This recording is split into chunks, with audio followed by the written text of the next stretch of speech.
CPM വിട്ട് മത്സരിച്ച് ജനവിധി തേടി നിയമസഭയിലെത്തിയ TK ഗോവിന്ദനും വി കുഞ്ഞികൃഷ്ണനും നേരെ 10 ചോദ്യങ്ങളുമായി രംഗത്തെത്തിയ CPM സംസ്ഥാന സെക്രട്ടേറിയറ്റ് അംഗം MV ജയരാജന്റെ ഫേസ്ബുക്ക് പോസ്റ്റ് പാർട്ടിക്ക് തന്നെ തിരിച്ചടിയാകുന്നു. CPM ഇനി രക്ഷപ്പെടില്ല എന്നതിന്റെ വ്യക്തമായ തെളിവാണ് ജയരാജന്റെ ഈ വിലാപമെന്നാണ് രാഷ്ട്രീയ നിരീക്ഷകർ വിലയിരുത്തുന്നത്. TK ഗോവിന്ദനും കുഞ്ഞികൃഷ്ണനും കോൺഗ്രസിൽ ചേർന്നിട്ടില്ലെന്നിരിക്കെ മുഖ്യമന്ത്രി ആരെന്ന് ഹൈക്കമാൻഡ് ഇവരോട് ചോദിച്ചോ എന്ന ജയരാജന്റെ ചോദ്യം തന്നെ അത്യന്തം ഹാസ്യകരമാണ്. ഇരുവരും സ്വതന്ത്രരായാണ് ജനവിധി തേടിയത്. അവർക്ക് UDF പുറത്തുനിന്ന് പിന്തുണ നൽകി എന്നത് മാത്രമാണ് വസ്തുത. അങ്ങനെയുള്ളവരോട് കോൺഗ്രസിന്റെ ഉൾപാർട്ടി കാര്യങ്ങൾ ചോദിച്ചോ എന്ന് ആരായുന്നതിലൂടെ CPM നേതൃത്വത്തിന്റെ രാഷ്ട്രീയ പാപ്പരത്തമാണ് പുറത്തുവരുന്നത്. CPMന്റെ അപ്രമാദിത്വമുള്ള മണ്ണിൽ നിന്നാണ് പാർട്ടി വിമതരായി നിന്ന് ഇരുവരും വൻ വിജയം കൊയ്തത്. കടുത്ത CPM കോട്ടകളിൽ വോട്ട് മറിഞ്ഞു എന്ന യാഥാർത്ഥ്യം ജയരാജൻ മനഃപൂർവ്വം മറച്ചുവെക്കുകയാണ്. കോൺഗ്രസ് വോട്ടുകൾ കൊണ്ട് മാത്രം ജയിക്കാവുന്ന മണ്ഡലങ്ങളല്ല ഇവ. അങ്ങനെയെങ്കിൽ ഈ കമ്മ്യൂണിസ്റ്റ് കോട്ടകളിൽ ഇവർക്ക് വോട്ട് ചെയ്തത് ആരാണ്?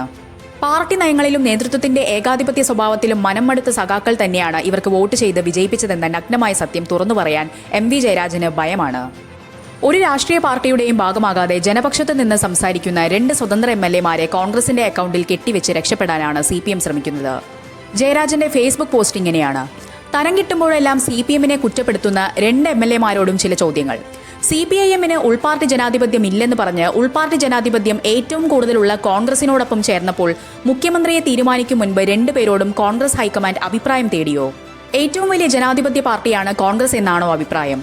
സ്ഥാനാർത്ഥി നിർണയത്തിൽ ജില്ലാ കമ്മിറ്റിയുടെ മേൽ പഴിചാരി സംസ്ഥാന കമ്മിറ്റി രക്ഷപ്പെട്ടുവെന്ന പച്ചനുണ പറഞ്ഞു തന്നത് നുണകളുടെ രാജാവായ മുഖ്യമന്ത്രിയാണോ?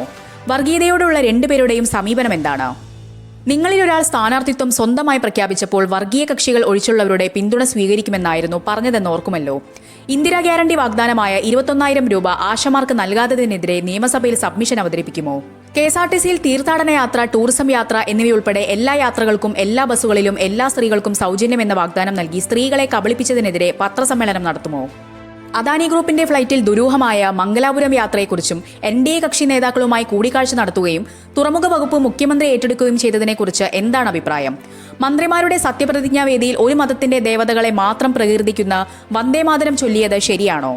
ന്യൂനപക്ഷ വോട്ടുകൾ വെട്ടിക്കളയാൻ ലക്ഷ്യമാക്കി കൊണ്ടുവന്ന SIR കേരളത്തിൽ നടപ്പാക്കാൻ നേതൃത്വം കൊടുത്തയാളെ മുഖ്യമന്ത്രിയുടെ സെക്രട്ടറിയാക്കിയതും ഒരു ജാതി ഒരു മതം ഒരു ദൈവ മനുഷ്യന് എന്ന മഹത്തായ സന്ദേശം മലയാളികളെ ഉത്ബോധിപ്പിച്ച ശ്രീനാരായണ ഗുരുവിന്റെ പരിപാവന കേന്ദ്രമായ ശിവഗിരിയിൽ വർഗീയവാദിയായ നരേന്ദ്രമോദിയെ ക്ഷണിച്ചപ്പോൾ നടന്ന പ്രതിഷേധ സമരം തളിപ്പറമ്പിൽ ഉദ്ഘാടനം ചെയ്ത TK ഗോവിന്ദൻ മാസ്റ്ററും പയ്യന്നൂരിൽ പ്രതിഷേധത്തിൽ പങ്കെടുത്ത വി കുഞ്ഞികൃഷ്ണനും അന്ന് മോദിയെ ക്ഷണിച്ചതിനെ ന്യായീകരിച്ച സംഘിപുത്രനെ ഉന്നത വിദ്യാഭ്യാസ സെക്രട്ടറി ആക്കിയതിനെക്കുറിച്ച് എന്താണ് അഭിപ്രായം?